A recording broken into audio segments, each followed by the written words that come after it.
काङ्क्षन्तं त्रिभङ्गं रविकरवशनं भूषितं वैजयन्त्या वन्दे वृन्दावनस्थं युवतिशतव्रतं ब्रह्मगोपालवेशम्। हा कृष्ण करुणा सिन्धु दीनबन्धु जगत्पते गोपेषु गोपिका कान्त श्रीराधाकान्त नमस्तुते। तप्त काञ्चन गौराङ्गी श्रीराधे वृन्दावनेश्वरी वृषभानुसुतेन देवी तं नमामि हरिप्रिये। नारायणं नमस्कृतं नरं चैव नरोत्तमं देवीं सरस्वतीं व्यासं ततो जयमुदीरये। तुलसीकाननं यत्र यत्र पद्मवनानि च पुराणपठनं यत्र तत्र सन्निहितः हरिः। जय रूप सनातन भट्ट रघुनाथ श्रीजीव गोपाल भट्टदास रघुनाथ। এই ছয় গোসাইর করি চরণ বন্দন যাহা হইতে বিঘ্ন নাশ অভীষ্ট পূরণ। বঞ্ছা কল্পতরুভ্যশ্চ কৃপা সিন্ধুভৈব চ पतितानां पावनेभ्यो श्रीवैष्णवेभ्यो नमो नमः। दुर्गमे पृथिवीन्धस्य स्खलत्पादगतिर्मुहुः स्वकृपाजष्टिदानेन सन्तशन्तवलम्बनम्।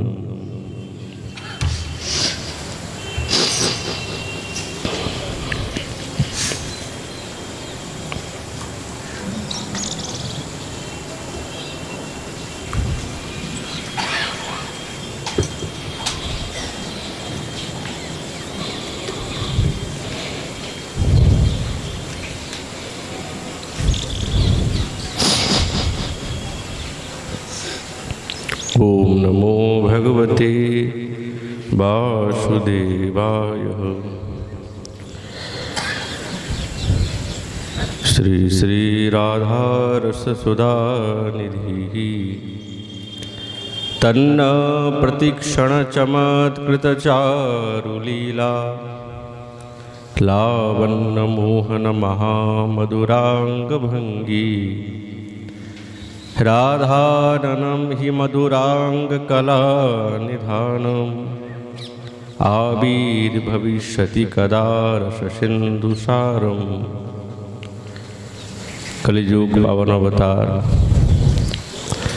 नदिया बिहारी लाल श्री कृष्ण चैतन्य महाप्रभु तार अंतरंग प्रिय पार्षद गौड़ी आचार्यवर्य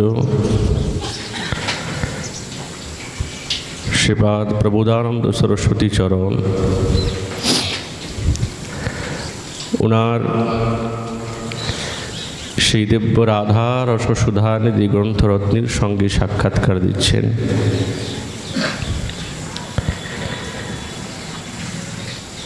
আচার্যপাদ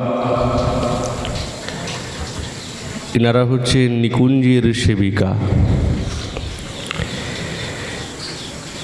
যেইভাবে হৃদয়ের মধ্যে রাধা দাস্যের অভিলাষ এবং আকাঙ্ক্ষা বড় চরম, তাই জন্য প্রার্থনা করছেন শ্রী গোবিন্দের দর্শনে যার সেই বদনখানিতে মনোহর লীলা লাবণ্য রাশি এবং ভ্রু নেত্রাদির ত্রিভঙ্গম ভঙ্গি প্রকাশিত হয়, সেই রসসিন্ধু সার যার নিরূপম সেই বৃন্দাবনেশ্বরীর বদনচন্দ্র আমাদের সমীপে কি কোনোদিন আবির্ভূত হবে? কোনোদিন কি সেই দিব্য রূপামৃত দর্শন করতে পারবো,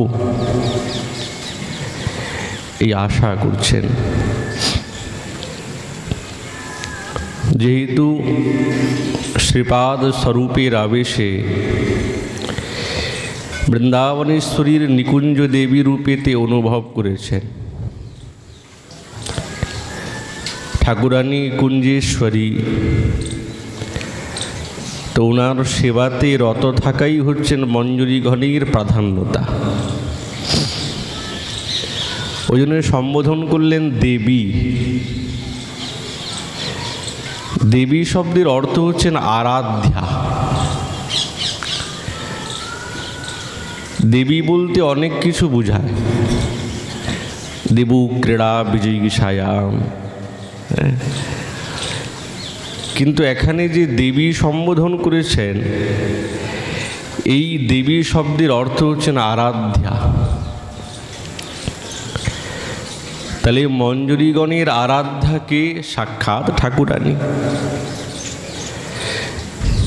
এই শব্দের দ্বারা এইটাই প্রামাণ্য হয় যে বৃন্দাবনেশ্বরীর দাস্যের প্রতি কতটা কামনা কিঙ্করীগণের। কুঞ্জে সখী মঞ্জুরিগণের যে আরাধনা, যে সেবা, তার থেকে আরও বেশি আনন্দদায়ী কোনটা, কোন সেবা? যেখানে সাক্ষাৎ রসিক শিরোমণি গোবিন্দ বৃন্দাবনেশ্বরীর সেবাতে যখন রত থাকেন, সেটা আরও বেশি আনন্দদায়ী। আর ওটাই তো দেখতে চান কিঙ্করীগণ, যে কখন গোবিন্দ এসে আমার ঈশ্বরীর সেবাতে তিনি রত হবেন।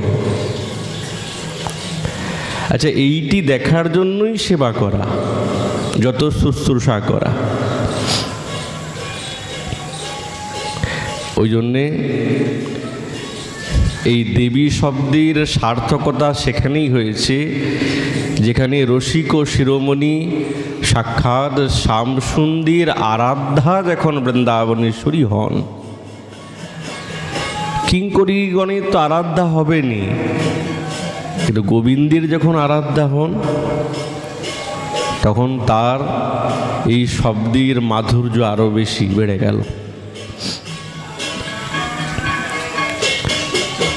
যখন ঠাকুরানীর সঙ্গে সুসজ্জিত দিব্য কুঞ্জের মধ্যে প্রবেশ করেন, বৃন্দাবনেশ্বরী হৃদয়ের মধ্যে প্রীতি এবং ভাবেতে বুক ভরা কুঞ্জদেবী রূপেতে অনুভব করে, ওই জন্যে কিঞ্চিত সেবা করবার আকাঙ্ক্ষা জেগেছে গোবিন্দের। কিঙ্করী দাঁড়িয়ে দাঁড়িয়ে দেখছেন, আজ গোবিন্দের হৃদয়ে ঠাকুরানীর সেবা করার ইচ্ছা জেগেছে।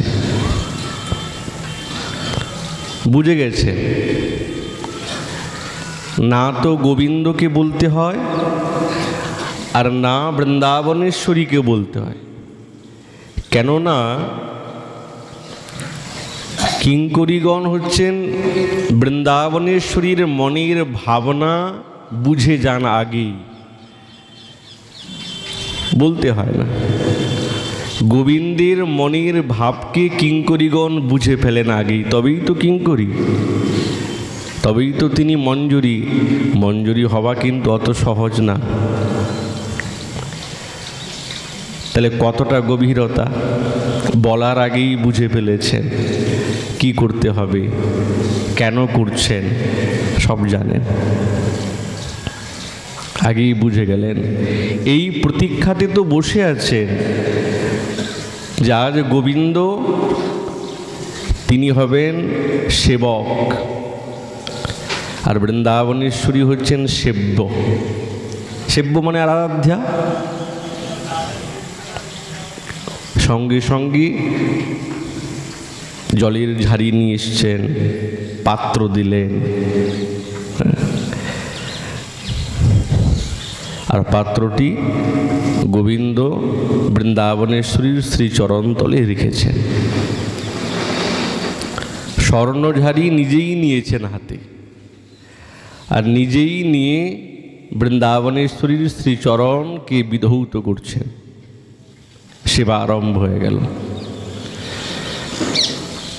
আর কিঙ্করী এই যে দর্শন করে মনটা বড় আনন্দে বিভোর হয়ে গেছে। বাহ, এইরকম দর্শন কোথায় পায়? কুঞ্জে ছাড়া তো আর কোথাও নেই। এটা তো অন্য বাইরে পাওয়া যাবে না, কুঞ্জেই পাওয়া যায়। শ্রীচরণ নিজের করপল্লবের দ্বারায় মন্দ মন্দ বিধৌত করলেন। যেন গোবিন্দ মনে মনে ভাবছেন, আমার শ্রী করকমল বুঝি কঠিন। ওই জন্যে বৃন্দাবনেশ্বরীর শ্রীচরণ গোবিন্দ ভাবছেন যে আমার এই করপল্লব বুঝি অনেক কঠিন, আর ঠাকুরানীর শ্রীচরণ খুব কোমলতর, কষ্ট হবে। ওই জন্য খুব ধীরে ধীরে ধীরে ধীরে সেবার পরিপাটি কি অগাধ। শ্রীচরণ নিজের করপল্লবের দ্বারায় মন্দ মন্দ ধুইয়ে দিলেন। উনার যে দিব্য পীত কৌশেয় বস্ত্র, তার দ্বারায় ঠাকুরানীর শ্রীচরণকে মুছে দিলেন। আর বারবার বলছেন, জয় প্রেমময়ী, জয় প্রেম ধ্বনি। আর এই বলে সুন্দর সুন্দর পুষ্প চয়ন করে রেখেছেন আগের থেকে। নানা কুঞ্জ বাটিকা থেকে তিনি অন্বেষণ করে করে যেই যেই কুঞ্জে সবার থেকে সুন্দর সুন্দর পুষ্প প্রস্ফুটিত হয়ে গেছে, ওই পুষ্পগুলিকে চয়ন করেছেন। যেরকম ভক্ত ভগবানকে দেবার জন্য সুন্দর সুন্দর পুষ্প চয়ন করে গোবিন্দকে দেয়, আজ গোবিন্দ পুষ্প চয়ন করেছেন শ্রেষ্ঠ শ্রেষ্ঠ। কাকে দেবেন? সাক্ষাৎ বৃন্দাবনেশ্বরী শ্রীচরণে সমর্পণ করবেন। এই মনের মধ্যে অভিলাষ। ওই জন্যে প্রতিটি পুষ্পের মধ্যে গোবিন্দের বড় প্রেম মাখানো আছে, খুব সৌহার্দ্যপূর্ণ। আর সেই পুষ্পগুলিকে এক এক করে বৃন্দাবনেশ্বরী শ্রীচরণে বারবার সমর্পণ করছেন, পুষ্পাঞ্জলি দিচ্ছেন। কুঞ্জ মন্দিরে পাশে দাঁড়িয়ে আছেন কিঙ্করী। তিনি এই দিব্য স্বরূপ এবং সেবা দর্শন করার সৌভাগ্য তিনি পাইছেন।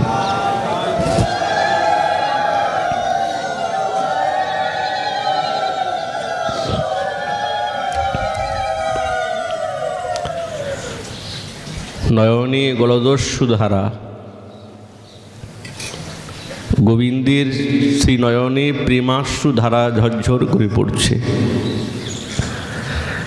পাদস্পর্শ রসোৎসবং প্রণীতিভি। শ্রীপাদ বলছেন, কেবল পুষ্পাঞ্জলি তো দিলেন, এরপরে কি? এরপরে প্রণাম। ঠাকুর প্রণাম করছেন বৃন্দাবনেশ্বরী চরণে। এই প্রণতির দ্বারা তার শ্রীচরণকে স্পর্শ করছেন। স্পর্শ করা মাত্রতেই গোবিন্দের হৃদয়ের মধ্যে রসের উৎসব জেগেছে, রসের উৎসব। অনুগত নায়ক তো, সেই অনুগত নায়ককে দেখে বৃন্দাবনেশ্বরীর বদনখানির যে শোভা আরও বেশি বেড়ে গেছে।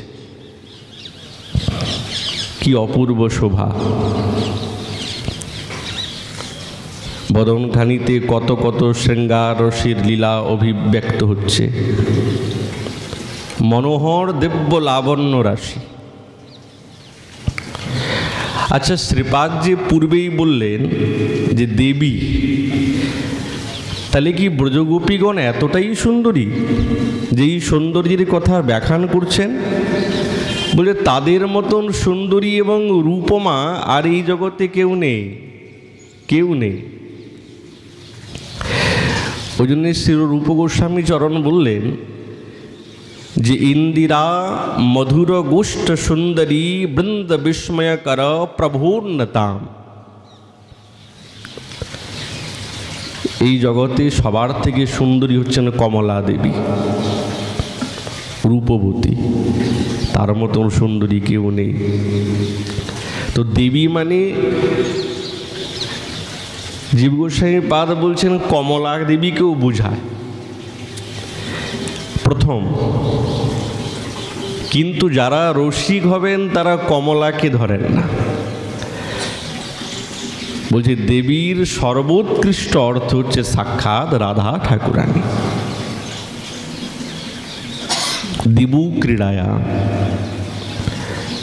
শ্রীপাদ জীব গোস্বামী পাদ তার ক্রমসন্দর্ভে বলছেন যিনি গোবিন্দকে দিব্য মাদন রসির ক্রীড়াতে আনন্দ প্রদান করেন বলে তিনি দেবী। তাহলে এই আনন্দ তো আর কেউ দিতে পারেন না, বলছে কেউই দিতে পারেন না, কারোর দ্বারা সম্ভব নয়। ওই জন্য বলছে ইন্দিরা মধুর গোষ্ঠ সুন্দরী বৃন্দ বিস্ময়কর প্রভোন্নতম। কমলার থেকেও শ্রেষ্ঠ মধুরা এই ব্রজসুন্দরীগণ। তাদের অঙ্গমাধুরী বিস্ময়কারী, যে দেখে সে বিস্ময় হয়ে যায়। ব্রজসুন্দরীগণের রূপ গুণ এবং প্রেমের মাধুরী কমলা এক বিন্দুও পায় না। ওই জন্য শ্রীপাদ বলছেন আরুণ্যা অপি মধুরী পরিমল ব্যাপ্তি লক্ষ্মীশ্রিয়। আরণ্য বলতে এই অরণ্যে যারা থাকেন তাকে আরুণ্যা বলেন। অরণ্যে বসতি ইতি আরুণ্যা। তো অরণ্যে বাস করেন গোপীগণ, সকলেই বৃন্দাবনে বাস করেন। বৃন্দাবন তো অরণ্যভূমি, বনভূমি। তো বলছে আরণ্যাপি, এই বৃন্দাবনে অরণ্যে বাস করা সত্ত্বেও এদের যে মাধুরী এবং পরিমল এমনভাবে পরিব্যাপ্ত হয়েছে যে লক্ষ্মী সেই শোভার এক বিন্দু স্বপ্নেতেও আকাঙ্ক্ষা করতে পারেন না, এত দিব্য। তাহলে কেমন শ্রেষ্ঠ। আর তাদের মধ্যে ব্রজসুন্দরীগণের মধ্যে সাক্ষাৎ বৃন্দাবনেশ্বরী, তার রূপ মাধুরী কত গম্ভীর হবে, হ্যাঁ, কত রসোৎসব হবে। শ্রীপাদ প্রবোধানন্দ সরস্বতী চরণ বলছেন সুভগ শিখর লক্ষ্মী কোটি কামৈক পাদা ধৃত নখমণি চন্দ্র ज्योतिरामोद मात्रा अति मधुर चरित्रानंग लीला विलासा मम हृदय रसमूर्ति स्फूर्ति माया तु राधा। संगीत माधवी नवरस मद घूर्णन माधव प्राणकोटि प्रिय नखमणि शोभा सर्व सौभाग्य भूमि स्फुरतु हृदय सदा में कापी काश्मीर रोचिन ब्रज नगर किशोरी वृंद सीमंत भूषा। कमला अपेक्षा सौभाग्यवती कोटि कोटि ब्रजसुंदरी गणीर काम्य जार श्रीचरण, जिनी निजेर सेई नखमणि रूप चंद्रकणिकार द्वारा आनंद मात्र की যিনি निरंतर धारण करेছেন, जार दिव्य चरित्र, जार लीला विलास अनंगमय, সেই সাক্ষাৎ प्रेम रसिर मूर्ति বৃন্দাবনেশ্বরী আমার চিত্তে কবে আবির্ভূত হবেন। যার চরণ নখমণির শোভা সেই নবরস মদে সর্বদা ঘূর্ণিত করেন চিত্তকে। কার চিত্তকে? বলছে সাক্ষাৎ মাধবীর চিত্তকে, গোবিন্দের চিত্তকে। কোটি প্রাণ অপেক্ষাও যিনি শ্রেষ্ঠ। কার কোটি প্রাণ? বলছে গোবিন্দের। কোটি প্রাণ অপেক্ষাও যিনি শ্রেষ্ঠ, যিনি প্রিয়, যিনি সৌভাগ্য ভূমি, সেই বৃন্দাবনেশ্বরী এই ব্রজনগরী স্থিত কিশোরী স্বরূপে বিদ্যমান সে বৃন্দাবনেশ্বরী আমার চিত্তভূমিতে কবে উদয় হবেন?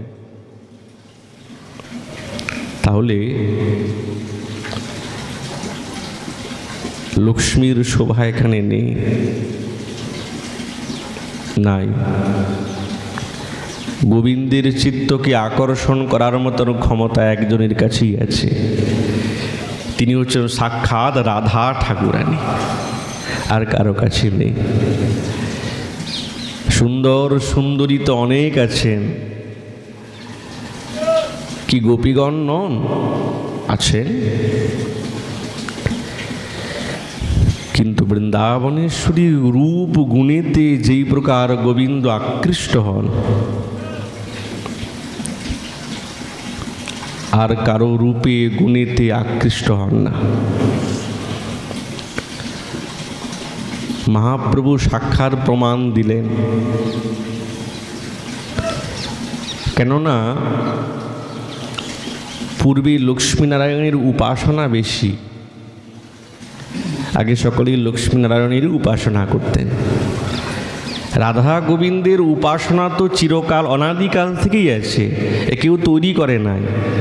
তাহলে তো নির্মিত বস্তু হতো, এ তো নির্মিত বস্তু নয়। অপ্রাকৃত বস্তু কোনোদিন নির্মিত হয় না, প্রাদুর্ভূতিত হয় না, এ তো স্বাভাবিকই।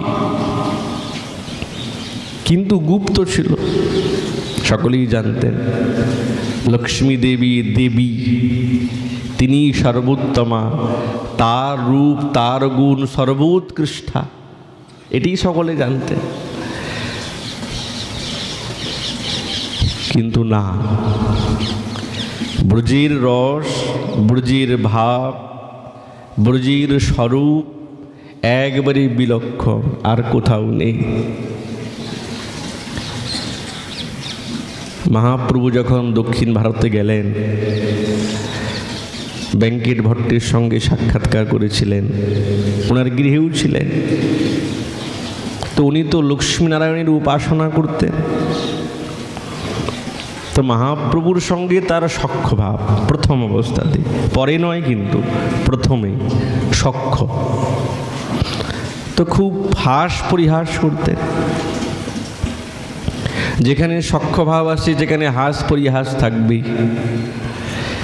তো মহাপ্রভু একদিন কৌতুকে বললেন, ভট্ট, তোমার লক্ষ্মী ঠাকুরানী কান্ত বক্ষস্থিতা পতিব্রতা শিরোমণি। এই কথা কবিরাজ গোস্বামী পার বললেন। কিন্তু আমার ঠাকুর কৃষ্ণ গোপ জাতি, গোচারণ করেন, সাধ্বী হইয়া কেন চাহে তাহার সঙ্গম। উনি তো সতী সাধ্বী, পতিব্রতা শিরোমণি। তো আমার ঠাকুর তিনি গোচারণ করেন গোপ জাতি, তাকে কেন চাচ্ছেন? কস্যানুভাবুষ্য ন দেব বিদ্মহে তবাঙ্ঘ্রি রেণু স্পর্শাধিকার यदवांछयार्षिलना चलत्तपो विहाय कामान रुचिरंधितव्रता। এমন ব্রত ধারণ করেছেন, এখনো পর্যন্ত পান নাই। ইচ্ছা তো আছে, কিন্তু গোবিন্দকে পান নাই। তো রূপে গুণে তো তিনি শ্রেষ্ঠা, তো গোবিন্দের চিত্তকে আকৃষ্ট করতে পারছেন না। বলছে না না, অসম্ভব। কোথায় কোথায় গোপীগণ আর কোথায় লক্ষ্মী দেবী? কোটি লক্ষ্মী যদি একত্রিত করে দেওয়া যায়, তবু বৃন্দাবনেশ্বরীর নখ এই নখমণি চন্দ্রের ছটার এক কণিকার তুলনা হয় না। এবার ভেবে নেন যে ঠাকুরানীর সৌন্দর্য কত ঊর্ধ্বে, অপরিমেয়, অসীমন্ত, কোনো সীমাবদ্ধি নেই, কোনো বাক্যের আয়ত্তের মধ্যে পড়ে না, এত সৌন্দর্য, এত সৌন্দর্য। তখন বেঙ্কট ভট্ট বলছেন, কৃষ্ণ নারায়ণ একই স্বরূপ, কৃষ্ণেতে অধিক লীলা বৈদগাধীশ রূপ, তার স্পর্শে নাহি যায় পতিব্রতা ধর্ম, কৌতুকে চাহেন লক্ষ্মী কৃষ্ণের সঙ্গম। তখন মহাপ্রভু বলছেন, আচ্ছা ঠিক আছে। তো ভট্ট বললেন, কেন? তিনি তো রাসের মধ্যে অধিকার পেয়েছেন। তো মহাপ্রভু বলছেন, না না, ও কথা বললে হবে না, আমার কাছে শাস্ত্রের প্রমাণ আছে, লক্ষ্মী দেবী রাসের অধিকার পায় নাই, তুমি বললে কি করে হবে? ব্রজের মধ্যে গোবিন্দকে প্রাপ্ত করতে গেলে তার একটা বিধি আছে, ওই অনুসারেই গোবিন্দকে পাওয়া যেতে পারে, অন্য কোনো ভাবের দ্বারাই গোবিন্দকে পাওয়া যেতে পারে না। ব্রজলোকের ভাবে পাই তাহার চরণ, কেহ তারে পুত্র জ্ঞানে উলুখলে বাঁধে, কেহ তারে সখা জ্ঞানে যিনি চড়ে কাঁধে, ব্রজেন্দ্র নন্দন তারে জানে ব্রজজন, ঐশ্বর্য গান জ্ঞান নাহি নিজ সম্বন্ধ মনন। সে পাদ রূপগোস্বামী পাদ এইটাই তো বলছেন যে যেখানে গোবিন্দের সঙ্গে মমত্ব ভাব আছে, যে তুমি আমার, ওটাই হচ্ছে রাগ। আর এই রাগ ব্রজ ছাড়া অন্যত্র নাই। রাগ শব্দের অর্থ হচ্ছে মমত্ব অভিমান। সে দাস্য হোক, সখ্য হোক, বাৎসল্য হোক, আর মধুর হোক, এই চারটার মধ্যেই মমত্ব ভাব আছে। মমতাময়ী শব্দটা কিন্তু খুব ছোট, যে আমার, কিন্তু এই আমার এবং মমত্বকে প্রতিপন্ন করতে এ সাধকের পক্ষে অত সহজে হয় না। যে কোনো প্রকারে ঈশ্বরত্বের অভিমান এসে যাবে, আর যখনই ঈশ্বরত্বের অভিমান আসলো সঙ্গে সঙ্গে রাগটা চলে গেল, আর রাগ নাই, তখন ঐশ্বর্য রাগ এসে যাবে। কিন্তু আমাদের তো মহাপ্রভু ঐশ্বর্য রাগকে দেখান নাই, ঐশ্বর্য রাগকে না, রাগের ভেদ করেছেন ঐশ্বর্য রাগ আর মাধুর্য রাগ, মধুর রাগ। চারটির মধ্যেই মধুর আছে। শুদ্ধ মাধুর্য যেহেতু সর্বোৎকৃষ্ট, যখনই ঐশ্বর্য এসে গেল ব্যাস আর হবে না। ওই জন্যই তো সেই রকম অনুভবী সাধকের নিকটে তার চরণ না ধরলে এই মমত্বময়ী ভাব আসা খুব কঠিন, খুব কঠিন। যেই দিন এই মমতাময়ী ভাব এসে যাবে, ওই গুরুদেব যে আমাদেরকে মঞ্জুরি ভাবের সাধনা দিয়েছেন ওটা সিদ্ধি হয়ে গেল, সেই দিনই সিদ্ধি হয়ে গেল, সেই দিনই আর কিছু করতে লাগবে না। স্বাভাবিক তখন সাধক দৌড়াতে আরম্ভ করবে, চোখ বন্ধ করলেই লীলাস্ফূর্তি হয়ে গেল। ওইটা চাই, মমতাময়ী। এটাই প্রভু বললেন, মহাপ্রভু, নিজ সম্বন্ধ মনন, ব্রজলোকের ভাবে যেই করে ভজন, সেই জন পায় ব্রজে ব্রজেন্দ্র নন্দন। যেহেতু ব্রজজনগণের ভাবনা মমত্বময়ী, তো তাদের অনুগত যদি থাকি তো আমাদেরও মমত্বময়ী আসবে। যারা যেই রকম তাদের সঙ্গে থাকলে সেই রকমই তো ভাবনা আসবে, অন্য ভাবনা তো আসবে না। কিন্তু লক্ষ্মী দেবী, লক্ষ্মী চাহে সেই দেহে কৃষ্ণের সঙ্গম, গোপিকা অনুগা হইয়া না কইলা ভজন। আপনি করতে থাকুন ভজন, গোবিন্দ আসবেন না, পাবো না? হ্যাঁ, পেতে পারি, কিন্তু ব্রজেন্দ্র নন্দনকে পাবো না। কৃষ্ণকে পেতে পারি, মথুরাধীশকে পাবো, দ্বারকাধীশকে পাবো ঐশ্বর্যময়, কিন্তু নন্দনন্দনকে পাবো না। ওই জন্য প্রত্যেকটি সেবা, পূজা পদ্ধতি সবের মধ্যে রাগটাকে প্রধান রাখতে হবে। যেখানেই ঐশ্বর্য ঢুকে গেল, সঙ্গে সঙ্গে ওই রসের বিঘাত ঘটে গেল। খুব সূক্ষ্ম এবং এই সূচাগ্রের মধ্যে যেরকম, সেইভাবে চলতে হবে। এই রাগানগর ধারার এমন একটা পদ্ধতি। আমাদের গতকাল তো আচার্য ত্রয়ীর তিথি ছিল, তো শ্রীপাদ রঘুনাথ দাস গোস্বামীপাদের আলোচনা আপনারা করেছেন, কিন্তু বাকি দুই আচার্যের একটু আলোচনা না করলে কেমন মনে হয়? যেহেতু তাদের কৃপা ছাড়া তো কোনো রসের মধ্যে প্রবেশ করা সাধকের অসম্ভব, করতেই পারে না। আর সাক্ষাৎ শ্রীপাদ কৃষ্ণদাস কবিরাজ গোস্বামী চরণ, উনি যেইভাবে আমাদের সম্প্রদায়কে যেই অমূল্য রত্ন প্রদান করেছেন, এইরকম হয় না, এটি অসম্ভব। সাক্ষাৎ শ্রীল চৈতন্য চৈতামৃত গ্রন্থরত্ন দেখতে বাংলা পয়ার, আমরা ভাবি বা বলিও চৈতন্য চৈতামৃত গ্রন্থ ওটাই পড়তে হয়, কিন্তু মহারাজ খুব কঠিন। চৈতন্য চৈতামৃত গ্রন্থ রত্ন এ কোনো সাধারণ গ্রন্থ নয়। সাধকের যদি কমসে কম আমাদের আচার্যগণের 40-50টি গ্রন্থের যদি অনুভব অনুশীলন না করে না,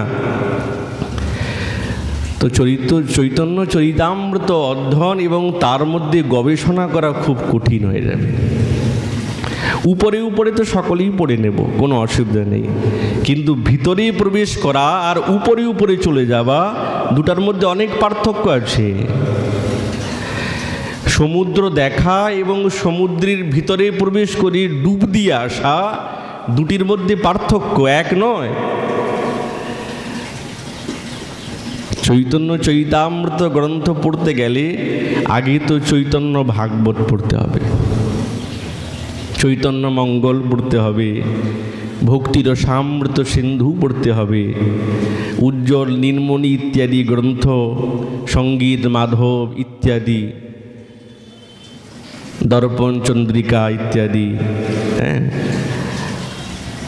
এই সমস্ত গ্রন্থ যদি কেউ অধ্যয়ন করে, তারপরে যদি চৈতন্য চৈতামৃত ধরেন, তা খুব আনন্দদায়ী হবে। এমন রসাত্মক গ্রন্থ ইতিপূর্বে কোনো দিনই হয় নাই। কবিরাজ গোস্বামী পাদ নৈহাটি নিকটে ঝামটপুর গ্রাম, তাহা স্বপ্নে দেখা দিলা নিত্যানন্দ রাম। বর্ধমান জেলার অন্তর্গত এই নৈহাটি নিকটে ঝামটপুর গ্রাম আমাদের গৌড়মণ্ডলে পড়ে। গৌড়মণ্ডল তো অনেক বৃহৎ। আমাদের পণ্ডিত মহোদয় মহারাজ তিনি বহু পরিশ্রম করে গৌড়ীয় বৈষ্ণব তীর্থ দর্শন রূপে একটি গ্রন্থ তৈরি করেছেন। সকলেই আপনারা জানেন, অনেকেই সেই গ্রন্থও নিয়েছেন, অনেক কষ্ট করেছেন। যেই সময় উনি গ্রন্থ তৈরি করেছেন না, সেই সময়ে এই আসা যাবার পথের এত সুব্যবস্থা ছিল না। খুব কষ্ট করে হেঁটে না খেয়ে দিনের পর দিন চলে গেছে, তেমন করে ওই গ্রন্থটা তৈরি করেছেন। তো ওই গ্রন্থ যদি কেউ নিয়ে অধ্যয়নও করে না, তাহলে গৌড়মণ্ডলীর দর্শন হয়ে যাবে। গৌড়ীয় বৈষ্ণব তীর্থ দর্শন আবার উনি নতুন প্রকাশ করেছেন। আমরা প্রার্থনা করেছিলাম ওনাকে, এই গ্রন্থ তো শেষ হয়ে গেছে, নতুন প্রকাশন করুন আবার। তো কিছু কিছু আরও সংশোধন, আরও কিছু জিনিস তার মধ্যে নিযুক্ত করেছেন। গৌড়ীয় বৈষ্ণব তীর্থ দর্শন। তো ওই গ্রন্থের মধ্যে সব কিছু লেখা আছে, কোন স্থানে কেমনভাবে যেতে হবে, কি সেখানে দর্শনের স্থান আছে, এইগুলি সব ওইখানে পাওয়া যাবে। তো নৈহাটি নিকটে ঝামটপুর গ্রাম, পিতার নাম ভগীরথ, মা সুনন্দা, আর ওনার একজন ভাই ছিলেন যার নাম শ্যামদাস। বৈদ্যকুলে ওনার জন্ম, ওই জন্য নাম আগের থেকেই কবিরাজ, বৈদ্যকুলে। তো বাল্যকাল থেকেই কিন্তু ওনার এই ভক্তি রাজ্যে মন খুব প্রবেশ করেছেন। একদিন যখন গৃহে নাম সংকীর্তন হচ্ছেন ভাবে বিভোর, সেই সময় নিতাই চাঁদের ভৃত্য মিনকেতন রামদাস এসেছেন। তো উনিও ওনাকে দেখে সকলে ওনাকে প্রণাম করলেন। তো উনি কাউকে আলিঙ্গন করছেন, কাউকে পিঠে চপেটা আঘাত করছেন, কাউকে আশীর্বাদ করছেন। নিতাই চাঁদের সঙ্গী বলে কথা, সকলে যেন মনে করছে নিত্যানন্দ প্রভুরই কেউ প্রতিনিধি এসেছেন দর্শন করে। ওনার সঙ্গী তো, ওনার সঙ্গে চলেছেন, বসেছেন, সেবা করেছেন। তো ওই জন্যে তার অঙ্গের থেকে যেন নিতাই চাঁদের কোনো দিব্য অঙ্গগন্ধ চারিদিকে পরিব্যাপ্ত হচ্ছে। তো কবিরাজ গোস্বামী পাদকেও তিনি কৃপা করলেন খুব। কিন্তু উনার ভাই শ্যামদাস মহাপ্রভুকে তো মানতেন, নিতাই চাঁদকে মানতেন না। তখন মিনকেতন রামদাসজি বলছে, আরে শোনো, ইনাদের মধ্যে কোনো ভেদ নেই, দুইজন একই তো। উনি কিছুতেই মানতে চান না, বলছে না না, এক কি করে হবে, মানেন না। তর্ক বিতর্ক বিতণ্ডা আরম্ভ করলেন। তো মিনকেতন রামদাস রুষ্ট হয়ে গেলেন, অভিশাপ দিয়ে দিলেন। আর অভিশাপ কি দিলেন? দুই ভাই এক তনু সমান প্রকাশ, নিত্যানন্দে না মানো তোমার হবে সর্বনাশ। ব্যাস, আর কি হবে? আর কি তার ভালো হবে? সর্বনাশ তো হয়ে গেল। আর নিতাই চাঁদকে যে না মানে, মহাপ্রভুকে মানলেও কোনো লাভ নাই, কোনো লাভ নাই। মহাপ্রভু তার না তো দেবা গ্রহণ করেন।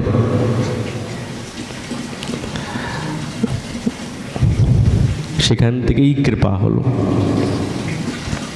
একদিন বসে বসে কাঁদছেন নিতাই চাঁদ, স্বপ্নে দর্শন দিয়েছেন। তাহা স্বপ্নে দেখা দিলা নিত্যানন্দ রায়,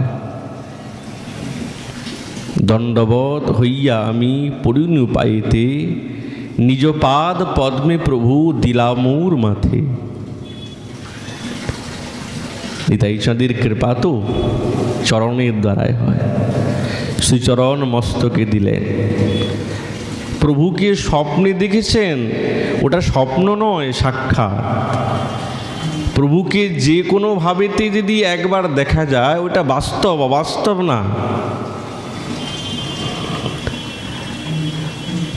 তখন প্রভু বললেন, কৃষ্ণদাস যাও বৃন্দাবনে যাও। আরে আরে কৃষ্ণদাস না করহ ভয়, বৃন্দাবনে যাহ তাহা সর্বলভ্য হয়। নিতাই চাঁদের যখন কৃপা হয়ে গেছে আর কি কিছু বাকি থাকে, সব হয়ে গেল। কবিরাজ গোসাই পাদ বন্দনা করছেন, জয় জয় নিত্যানন্দ চরণারবিন্দ, যাহা হইতে পাইনু শ্রী রাধা গোবিন্দ। জগাই মাধাই হইতে মুই সে পাপিষ্ঠ, পুরুষের কীট হইতে মুই সে লঘিষ্ঠ। আচার্যপাদের বাণী কতটা দীনতা দৈন্যতা, এটা ভাবলেও বুকে আগুন জ্বলে যায়। যার এত জ্ঞান, প্রভুর কৃপা পেয়েছেন, তার মধ্যে এতটা দীনতা। নিজেকে বলছেন পুরুষের কীট হইতে মুই সে লঘিষ্ঠ। মোর নাম শুনে যেই তার পুণ্য ক্ষয়, মোর নাম লয় যেই তার পাপ হয়।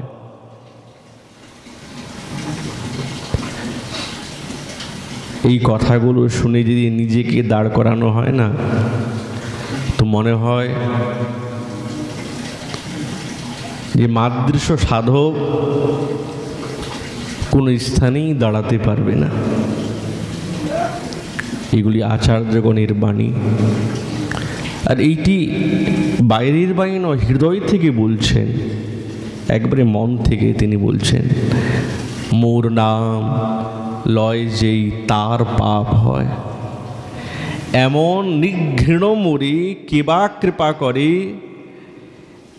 এক নিত্যানন্দ বিনু জগৎ মাঝারে। এত ঘৃণিত, এত নগণ্য আমাকে কে কৃপা করবে? নিতাই চাঁদ ছাড়া। তিনি তো সকলকে কৃপা করেছেন। দীনহীন পতিত যার কেহই নেই, নিতাই তার। নিতাই চাঁদ তাকে বুকে ধরে নিয়েছেন, তাকে প্রেম দিয়েছেন। প্রেমে মত্ত নিত্যানন্দ কৃষ্ণ অবতার, উত্তম অধম কিছু না করে বিচার।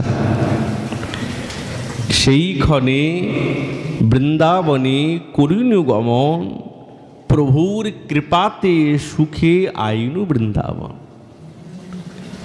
যে সময়ের কথা না, আজ থেকে 550 বছর আগের কথা। বৃন্দাবন আসতে গেলে হেঁটে হেঁটে আসতে হতো। নদী, নদ, পর্বত, বন, উপবন এই সব অতিক্রম করে 3 মাস 3.5 মাস খুব কষ্টে বৃন্দাবনে আসা হতো। কিন্তু কৃষ্ণদাস কবিরাজ গোস্বামী পাদ বলছেন কি, প্রভুর কৃপাতে সুখে আইনু বৃন্দাবন। সুখে এসেছি, সুখে এসেছি।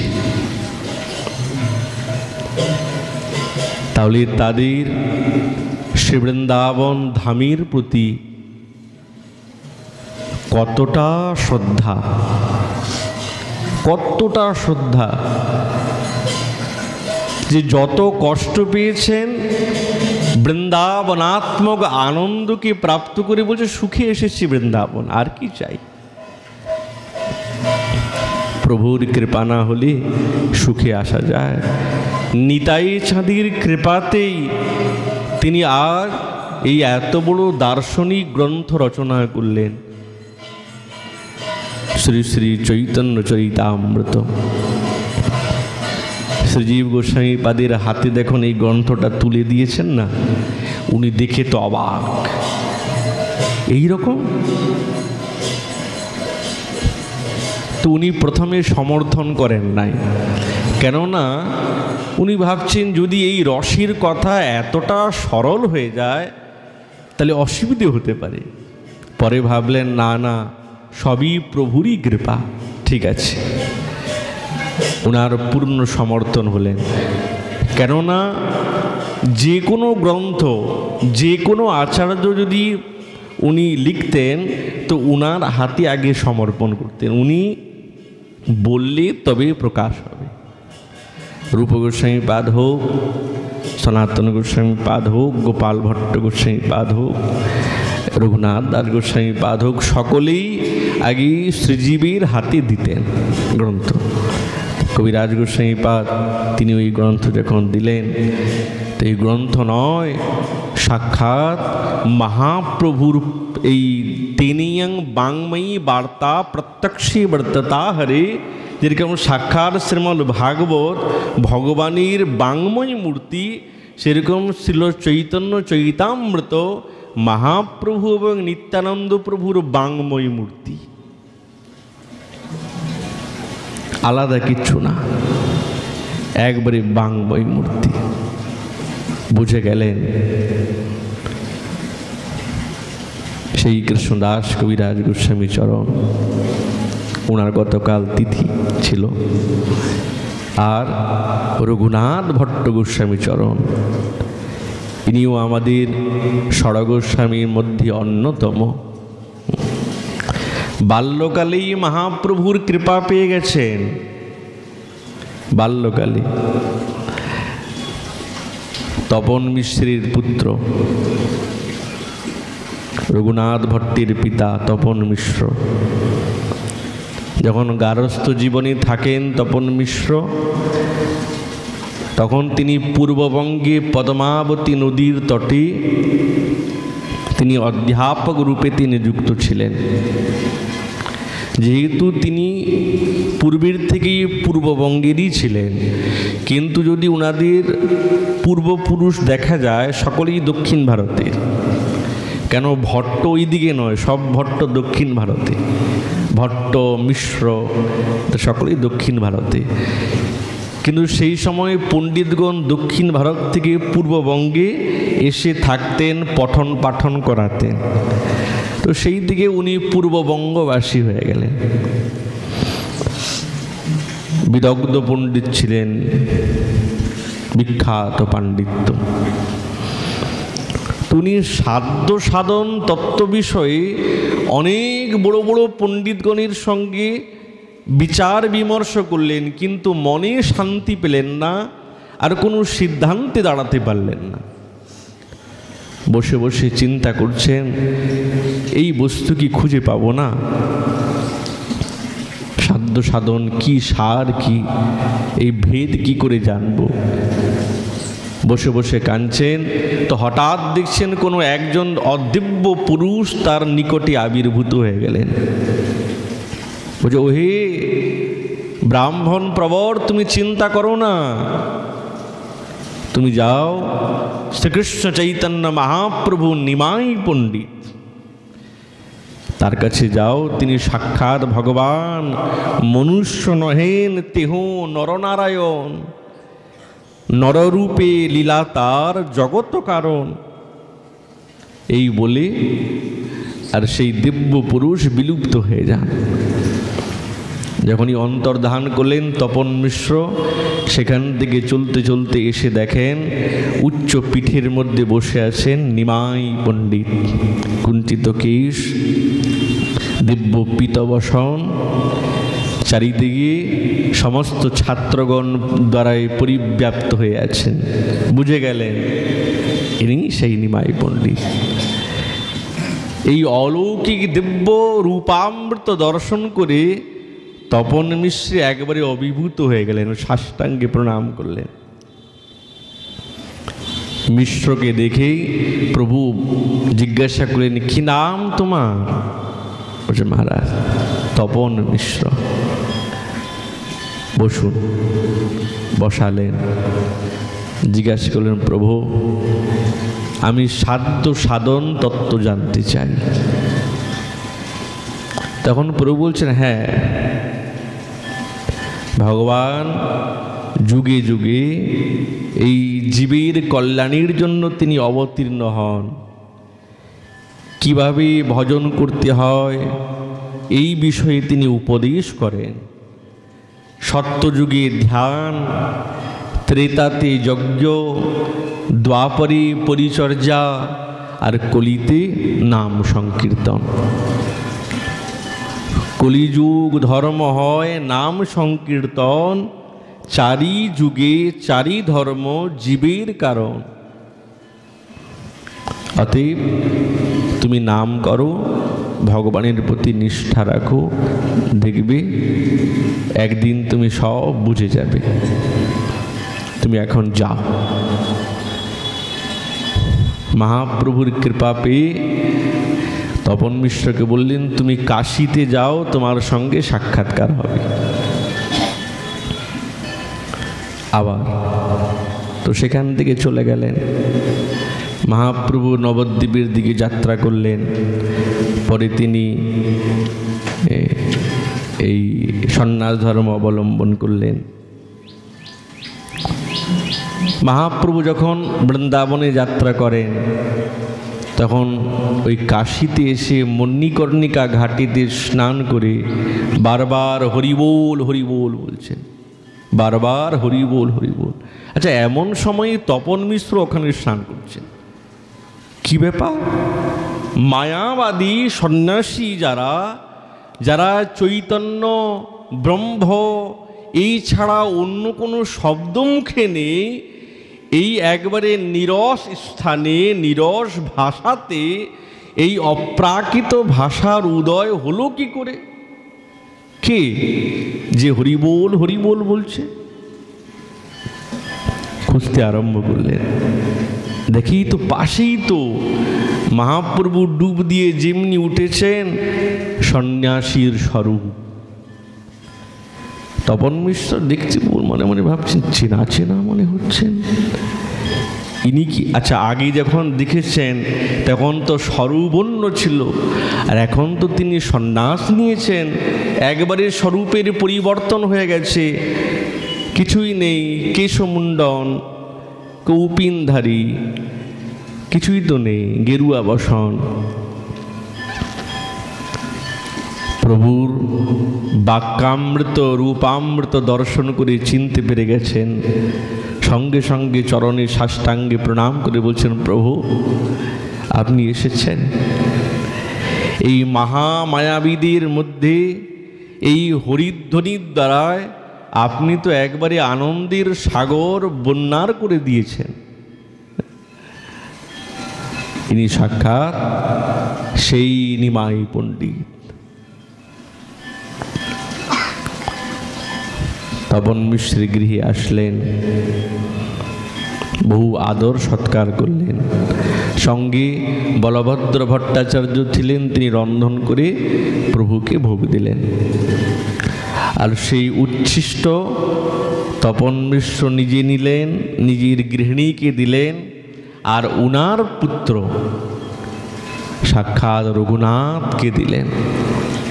ছোট্ট বালক রঘুনাথ প্রভুর শ্রীচরণে সাষ্টাঙ্গে প্রণাম করলেন। ছোট তো প্রভু সঙ্গে সঙ্গে তাকে কোলে উঠে নিলেন।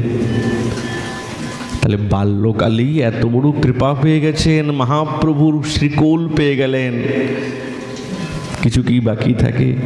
মহাপ্রভু অধামৃত পেয়ে গেলেন, আর কি চাই? যখন শয়নে ছিলেন তখন মিশ্র প্রবর রঘুনাথকে প্রভুর শ্রীচরণ সম্বাহনে নিযুক্ত করলেন। ছোট বালক তো প্রভুর শ্রীচরণকে সম্বাহন করছেন। মিশ্রপুত্র রঘু করি পাদ সম্বাহন।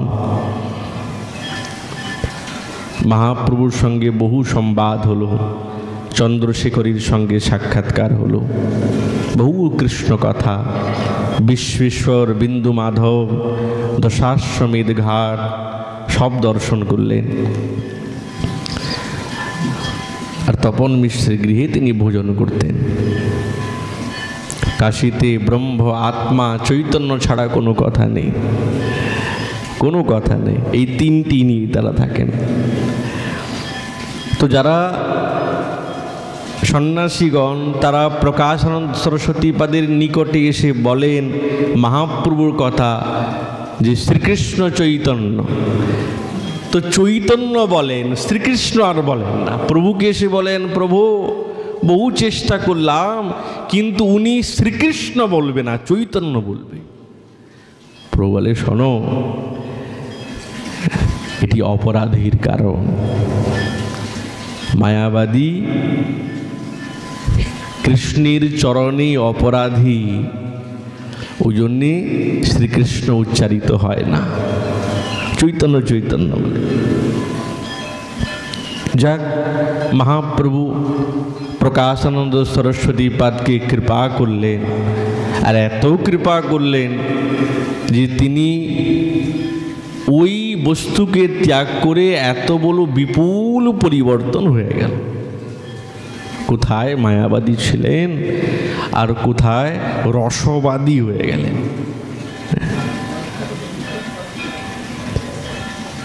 মিশ্রীর পুত্র রঘুনাথ দিন দশক সেবা করলেন, মহাপ্রভু সৌভাগ্য লাভ করলেন। যখন প্রভু সেখান থেকে বিদায় নেবেন, তখন রঘুনাথ খুব কাঁদতে আরম্ভ করেছেন।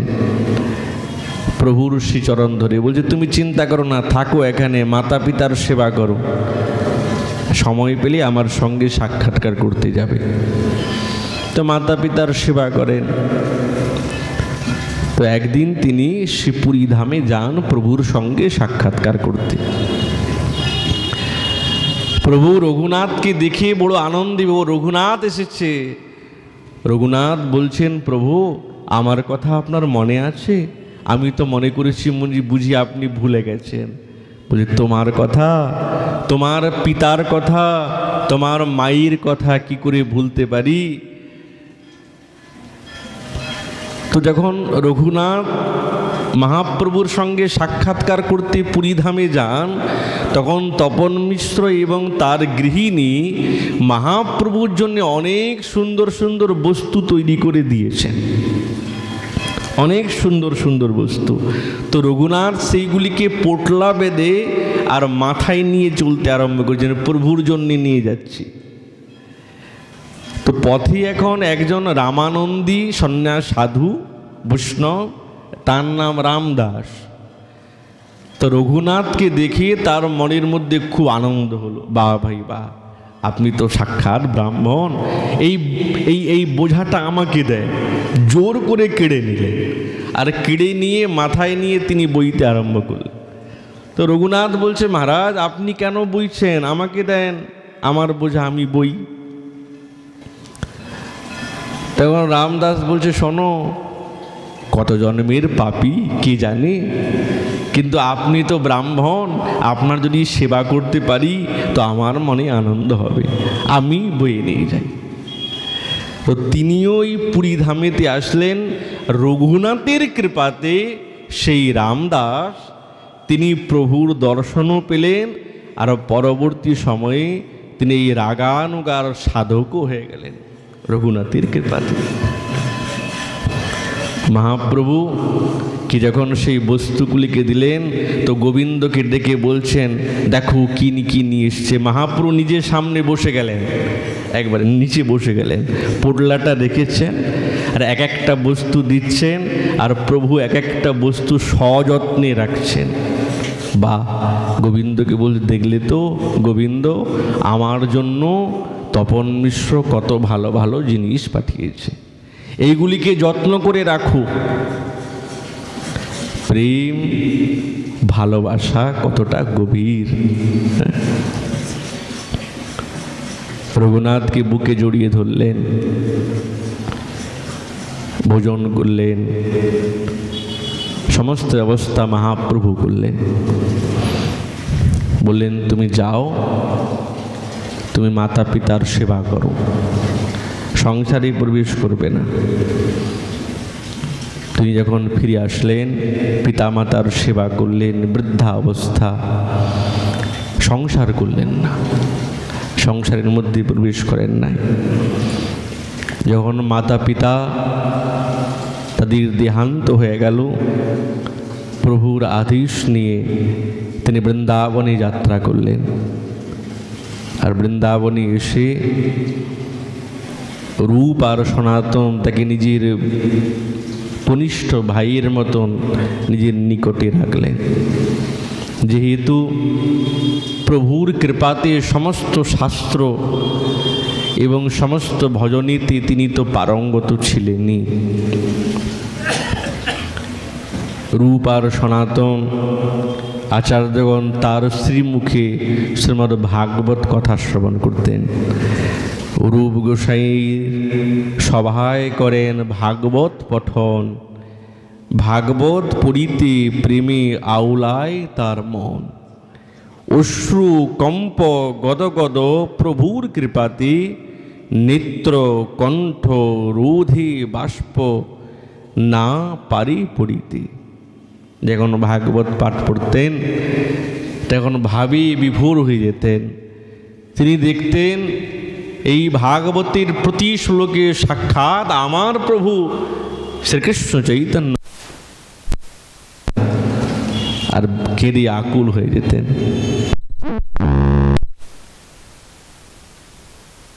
স্বামী চরণ আমাদের ষড়গোস্বামীগণের মধ্যে অন্যতম। এই আচার্যগণের কৃপা না হলে, ইনাদের আনুগত্য না হলে আমরা এই মমতাময়ী রাগ মার্গের ভজনীতে প্রবেশ করা অসম্ভব সাধকের হয়ে যাবে। ওই জন্য ইনাদের আনুগত্য আমাদের অবশ্যম্ভাবী করতেই হবে। তো সেই আচার্যগণের শ্রীচরণে বারংবার প্রণাম এবং কৃপা প্রার্থী। এই বলে আমাদের ভাগবতী কথা এখানে বিশ্রাম। মহাপ্রভু কৃপা হলে আগামীকাল আবার এই বিষয়ে আলোচনা হবে। নিতাই গৌর হরি।